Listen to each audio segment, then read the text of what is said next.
Before we dive into what might be the most baffling, most disturbing unsolved murder case in American small-town history, I need you to stop scrolling and hit that subscribe button, because what I'm about to tell you, it's going to haunt you.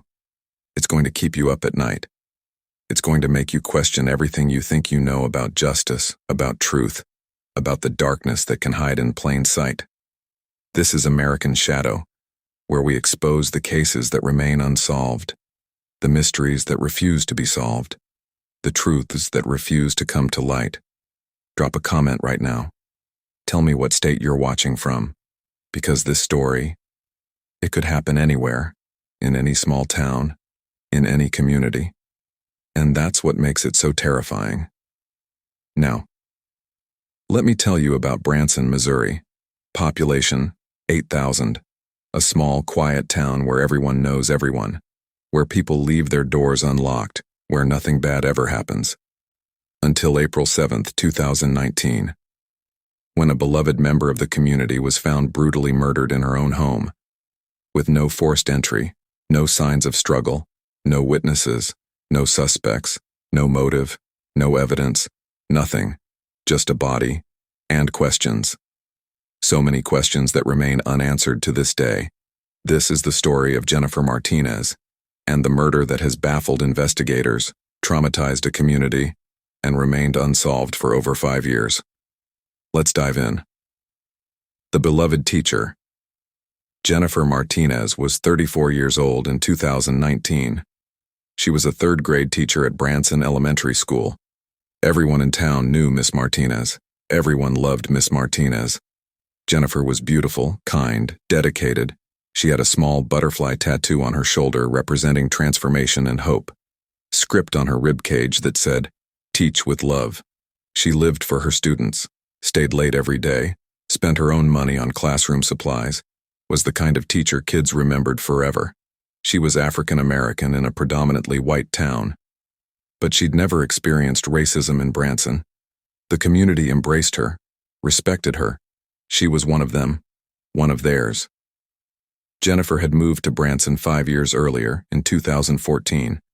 Came from Kansas City. Said she wanted a quieter life. Wanted to teach in a small town where she could make a real difference, where she could know every student by name. She bought a small house on Maple Street, 2 bedrooms, white picket fence, garden in the back, the American dream. She loved that house, loved her neighborhood, loved her life. Jennifer was single, had been for years. She dated occasionally, but nothing serious. She said she was married to her job, that her students were her kids, that she didn't need anything else. She had friends in town, went to church every Sunday, was active in the community, volunteered at the food bank, helped organize the annual town festival. Everyone who knew her said the same thing. Jennifer Martinez was good. Genuinely, completely good. Which is why what happened to her, it doesn't make sense. None of it makes sense. The last day, April 6th, 2019. A Saturday. Jennifer's last day alive. She woke up early, went for her usual morning run, 6 a.m., same route she always took. Through downtown, around the park, back home. 40 minutes. Several neighbors saw her, waved, said good morning, nothing unusual. She came home, showered, had breakfast. Then she went to the school.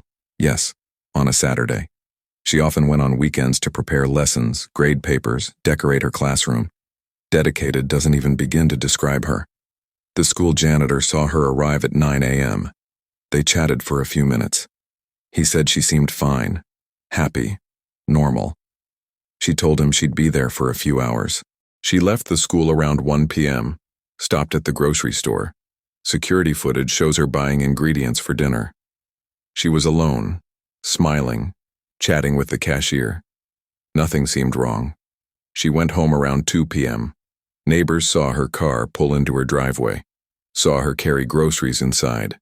That was the last time anyone saw Jennifer Martinez alive. At 7 p.m., her friend Sarah called. They were supposed to have dinner together. Jennifer didn't answer. Sarah thought maybe she'd fallen asleep, left a voicemail. Didn't think much of it. At 9 p.m., Sarah called again. Still no answer. Now she was worried. Jennifer always answered. Always. If she couldn't talk, she'd text. But there was nothing. Just silence. Sarah drove to Jennifer's house. All the lights were on. Jennifer's car was in the driveway. But Jennifer didn't answer the door. Sarah knocked, called out, rang the doorbell. Nothing. Sarah called the police. Said something was wrong. Said Jennifer wouldn't just ignore her, that this wasn't like her. The police arrived at 9:45 p.m. 2 officers. They knocked on the door. No answer. They looked through the windows. Everything looked normal. No signs of disturbance, but something felt off. They could sense it. That feeling cops get when something isn't right. They tried the door. It was unlocked. They called out as they entered. "Police! Miss Martinez, are you home?" Silence. They searched the first floor. Kitchen, living room, bathroom, everything normal, neat, clean, no signs of struggle. And then, they went upstairs. The discovery. Jennifer Martinez was found in her bedroom, lying on her bed, fully clothed, eyes open, staring at the ceiling.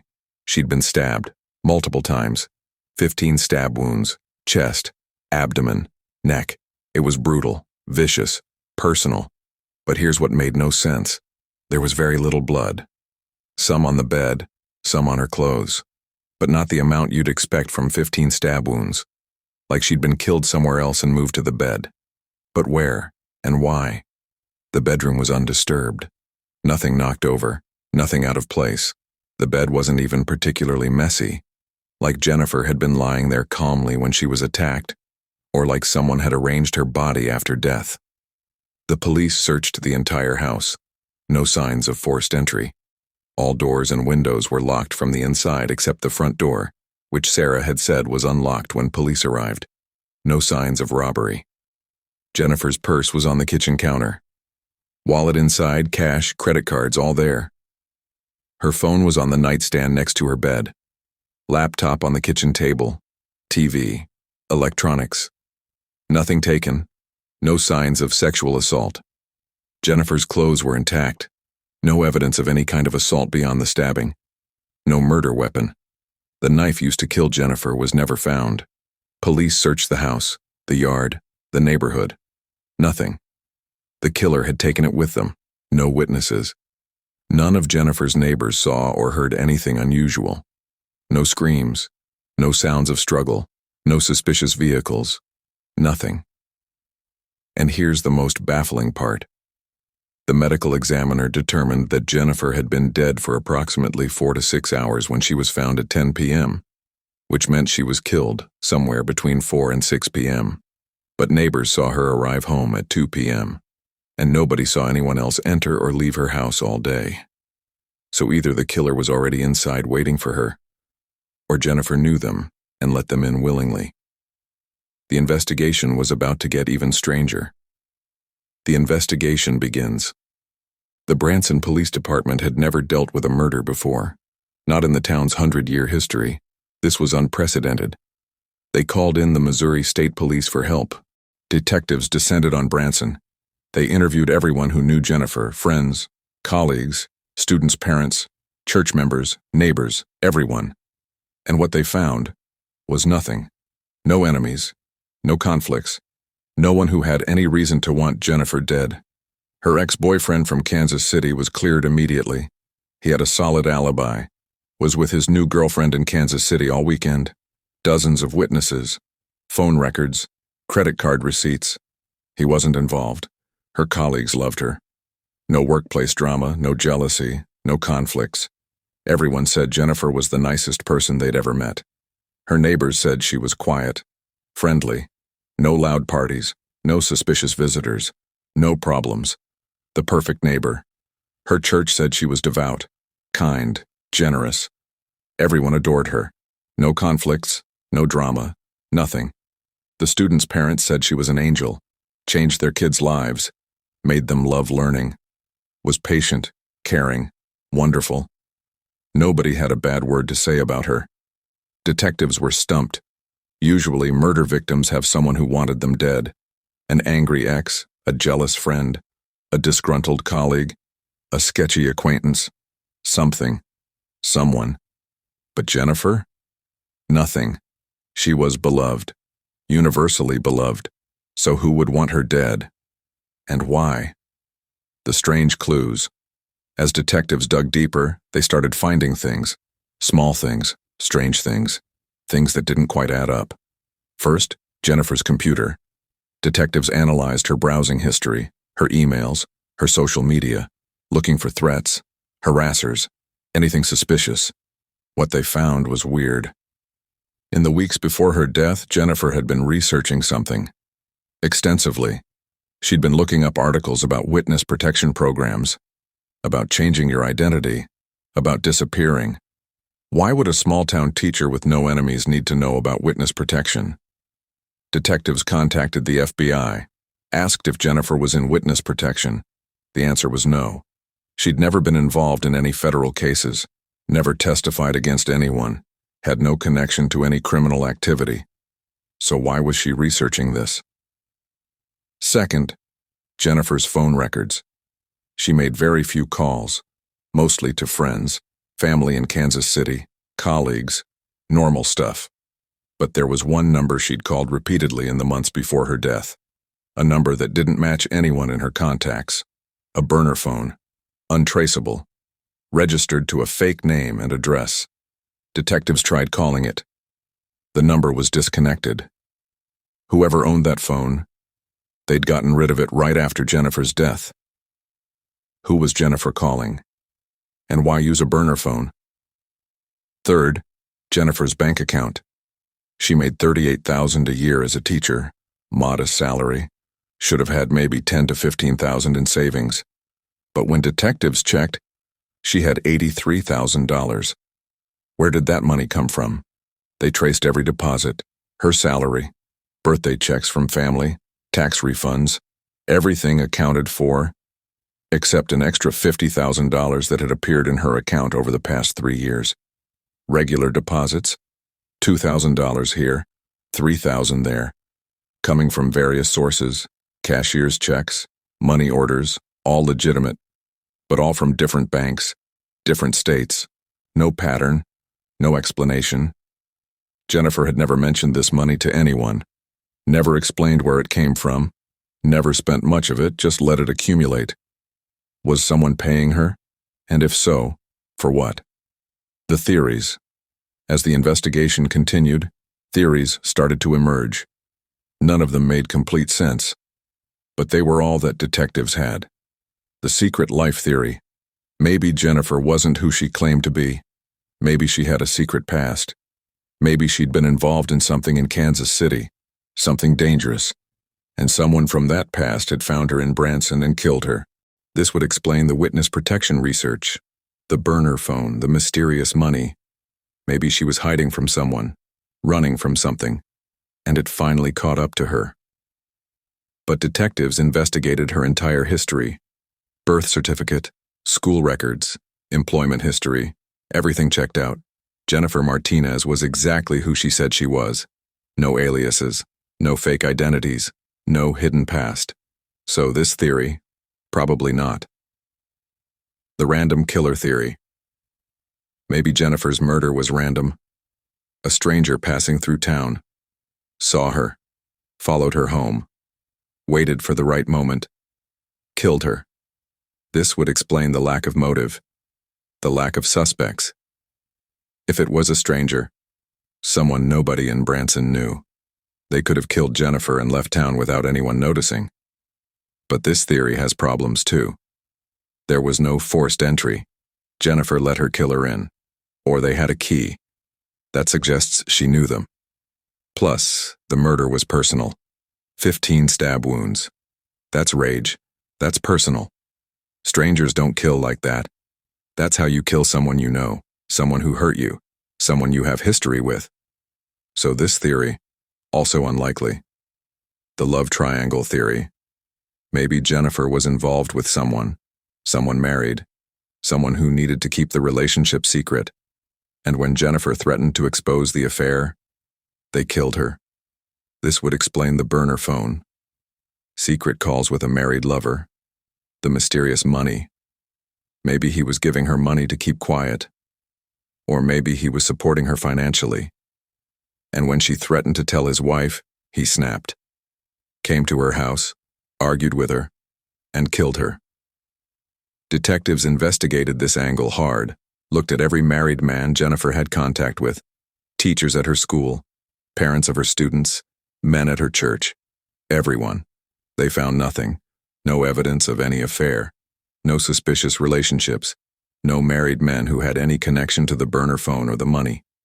So this theory, maybe, but no proof. The prime suspect, who wasn't 6 months into the investigation, detectives thought they'd caught a break.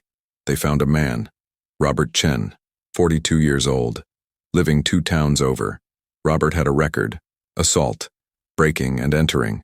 He was known to police, and witnesses placed him in Branson on April 6th, the day Jennifer was killed. Detectives brought him in for questioning. Robert lawyered up immediately, refused to talk, which made him look guilty. Police searched his car, his house, his phone records, looking for any connection to Jennifer, any evidence he'd been at her house, any murder weapon, anything.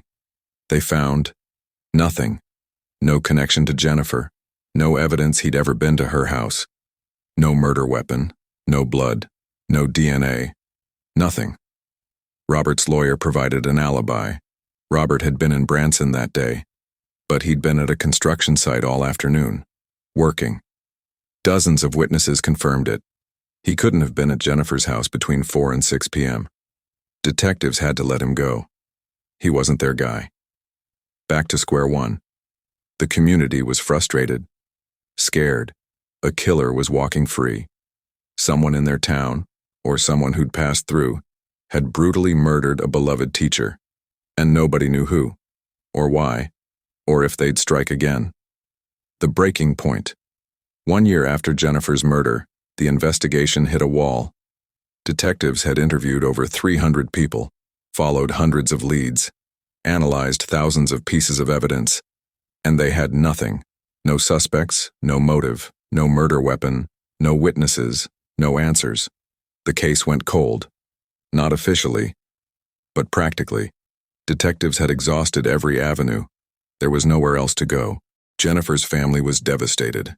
They hired private investigators, put up a $50,000 reward for information, begged anyone who knew anything to come forward. Silence.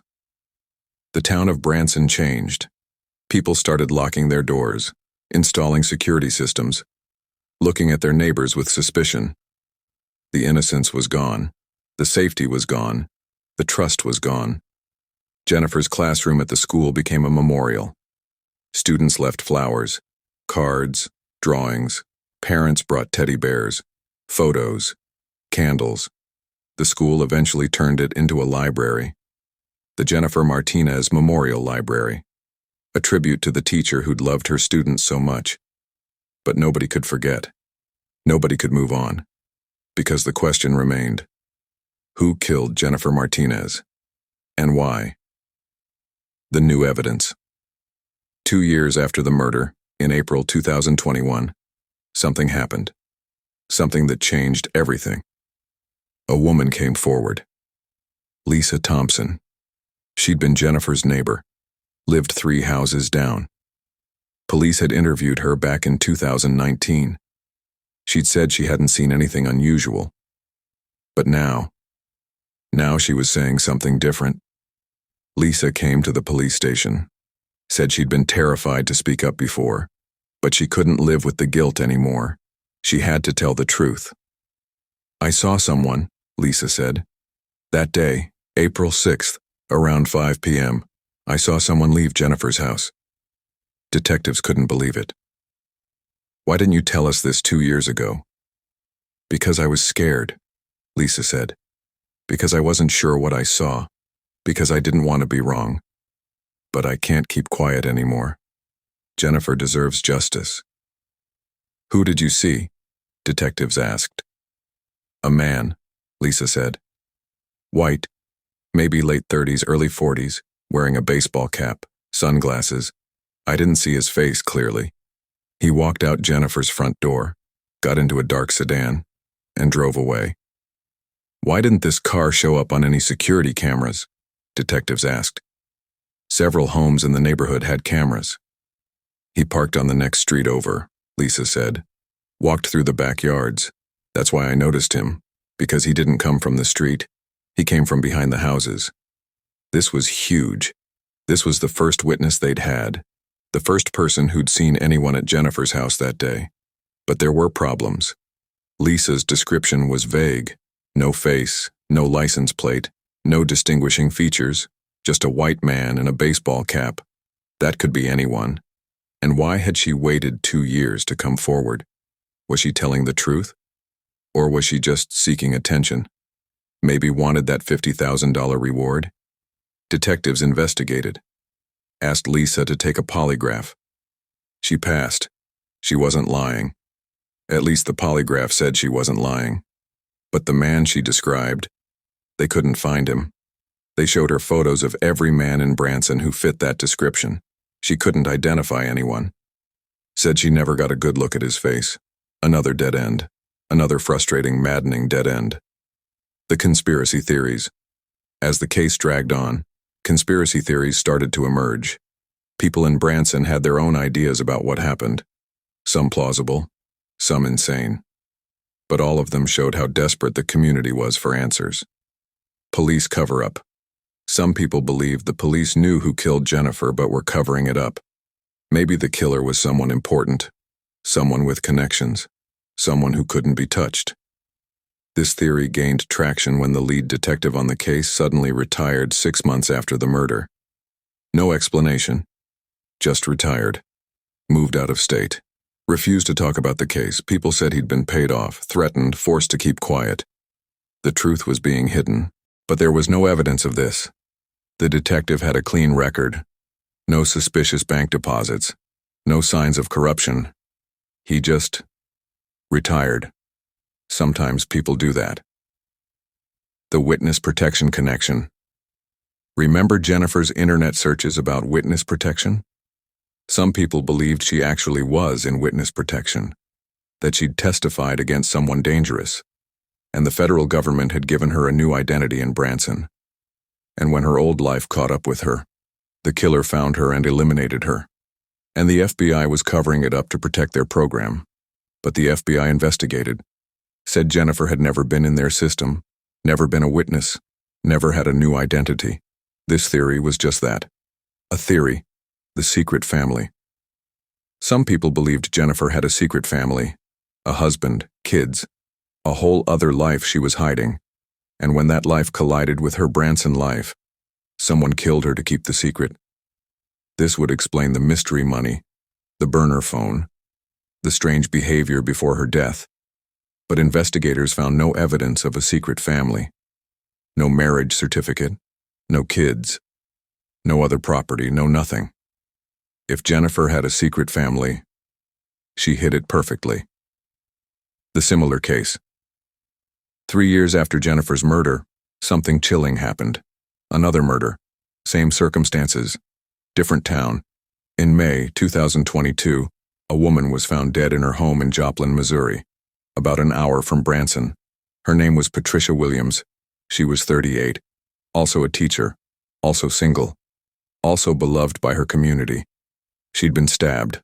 Multiple times. In her own home. No forced entry. No signs of struggle. No witnesses. No suspects. No motive. The similarities to Jennifer's case were impossible to ignore. 2 teachers. Both in small Missouri towns. Both stabbed in their homes. Both with no clear motive or suspect. Was this the same killer? Was there a serial killer targeting teachers in small Missouri towns? Detectives from both cases met, compared notes, looked for connections between Jennifer and Patricia. Did they know each other? Did they have any mutual friends? Any shared connections? They found nothing. Jennifer and Patricia had never met, didn't know any of the same people, didn't attend the same college, didn't have any overlap in their lives. But the murders were too similar to be coincidence. The FBI got involved, created a profile, looked for patterns, tried to predict where the killer might strike next, and then nothing. No more murders, no more attacks. Like the killer had disappeared, or stopped, or moved on to a different hunting ground. The Patricia Williams case also went cold, just like Jennifer's. 2 unsolved murders, 2 teachers, 2 small towns, 2 mysteries that may never be solved.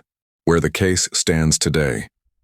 As of today, November 2025, Jennifer Martinez's murder remains unsolved. 6 years and 7 months since her death. And investigators are no closer to answers than they were the night they found her body. The Branson Police Department keeps the case open. Active. They still get tips occasionally, still follow up on leads, but nothing has panned out. Jennifer's family still offers the $50,000 reward, still begs for anyone with information to come forward, still holds out hope that someday, somehow, they'll get justice. The town of Branson has never been the same. That innocence is gone. That sense of safety is gone. People remember what it was like before Jennifer's murder, and they mourn what they've lost. Jennifer's students, the ones she taught that last year, are in high school now. They remember Miss Martinez, her kindness, her patience, her love. And they wonder who took her away from them, and why. The Jennifer Martinez Memorial Library at Branson Elementary stands as a tribute, a reminder, a memorial to a life cut short, to a mystery that remains unsolved, to a killer who walks free. The theories that remain. 6 years later, investigators still have theories, still have avenues they haven't fully explored, still have questions they can't answer. The money.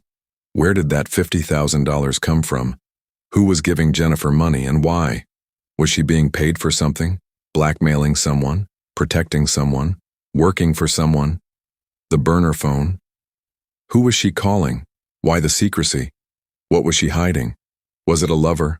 A friend? A contact from her past? Someone she was afraid of? The witness protection research. Why was she looking into disappearing? Was she planning to leave Branson? Was she in danger? Did she know someone was after her?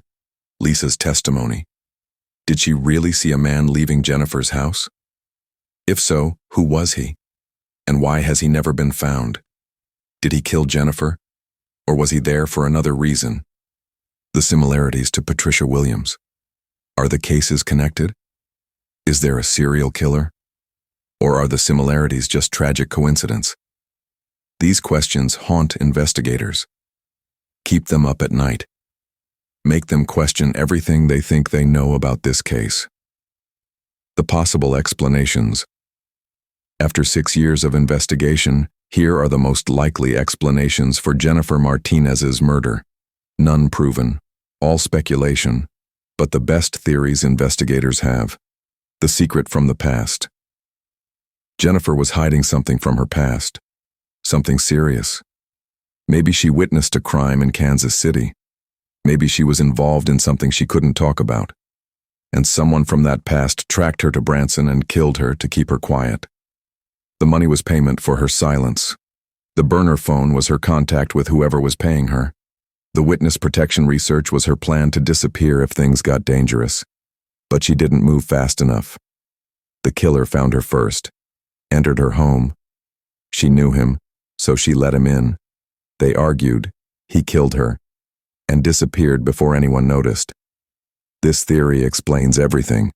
The money, the phone, the research, the lack of forced entry, the personal nature of the killing. But there's no proof. No evidence of what crime she witnessed. No identity for the killer. Just speculation. The dangerous relationship. Jennifer was involved with someone who needed to stay secret. Maybe a married man. Maybe someone in a position of power.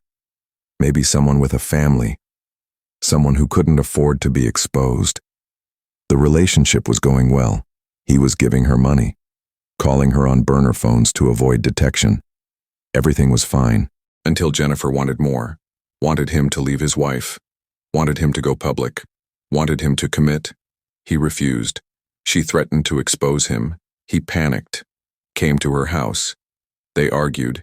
He killed her in a moment of rage and covered it up perfectly. This theory also explains a lot. The money, the phone, the lack of forced entry, the personal killing. But again, no proof, no suspect, no evidence of who this man might be. The wrong place, wrong time. Maybe this had nothing to do with Jennifer's past or present. Maybe she just encountered the wrong person at the wrong time. Maybe the man Lisa saw was someone passing through town, a drifter, a criminal, someone who saw Jennifer, followed her home, waited for the right moment. Jennifer let him in because he had a reason, asked to use her phone, said his car broke down, seemed harmless, and once inside, he attacked. This theory explains why investigators can't find any connection between Jennifer and her killer, because there wasn't one. It was random, senseless, tragic luck. But this theory doesn't explain the money, the burner phone, the research. Those things suggest Jennifer knew danger was coming, that this wasn't random. The impact Jennifer Martinez's unsolved murder has had ripple effects far beyond Branson, Missouri. It's changed how small towns think about safety.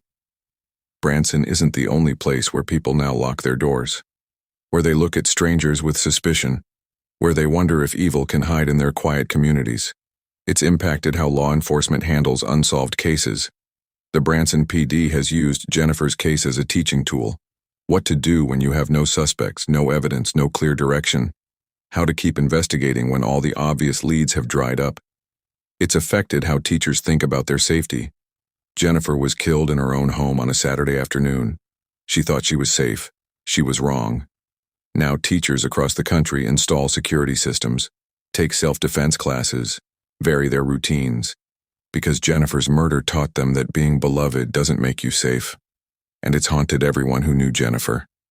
Her students wonder if their teacher's killer is someone they know, someone in their town, someone they pass on the street. Her colleagues wonder if they were oblivious to danger signs, if they could have protected her, if they failed her. Her family lives in limbo, no closure, no justice, no answers, just grief that never ends, questions that never stop, and a case that grows colder every year. The mystery that remains. So what really happened to Jennifer Martinez? Who killed her, and why? After 6 years of investigation, thousands of man-hours, hundreds of interviews, and countless leads, nobody knows. This case remains one of the most baffling, unsolved murders in American small-town history. Jennifer Martinez was beloved, had no enemies, no conflicts, no apparent reason for anyone to want her dead. And yet, someone did. Someone killed her brutally, personally, with rage, the money, the burner phone, the witness protection research. All suggest Jennifer had secrets, was hiding something, running from something. But what? The lack of forced entry, the lack of struggle, the lack of forensic evidence. All suggest Jennifer knew her killer, let them in willingly, trusted them. But who? The similarities to Patricia Williams. The two teachers killed in similar ways in small Missouri towns. Coincidence or pattern? Nobody knows. This case has everything. Mystery, intrigue, unanswered questions, strange clues that lead nowhere, theories that explain some things but not others, and a victim who deserved so much better than this. Jennifer Martinez deserved to live, deserved to keep teaching her students, deserved to keep making a difference in her community, deserved justice. But 6 years later, she has none of these things. Just a memorial library, a cold case file, and a community that will never forget her, or stop wondering who took her from them. If you know anything about Jennifer Martinez's murder, if you were in Branson on April 6, 2019, if you saw anything, heard anything, know anything, please come forward. Call the Branson Police Department. The tip line is still active. The $50,000 reward still stands. Someone out there knows what happened. Maybe you're the killer reading this. Maybe you're someone who saw something and stayed quiet. Maybe you're someone who knows who did this, but you're too scared to speak up. Jennifer's family deserves answers. Her students deserve closure. The town of Branson deserves justice. And Jennifer deserves to rest in peace knowing her killer was caught. Don't let this case stay cold forever. If you know something, say something. Do the right thing. For Jennifer, for her family, for everyone she touched. So I want to hear from you. What do you think happened to Jennifer Martinez? Do you buy any of these theories? Do you have your own theory? Do you think this case will ever be solved? Comment down below. Tell me what state you're watching from, and share your thoughts on this baffling, heartbreaking case.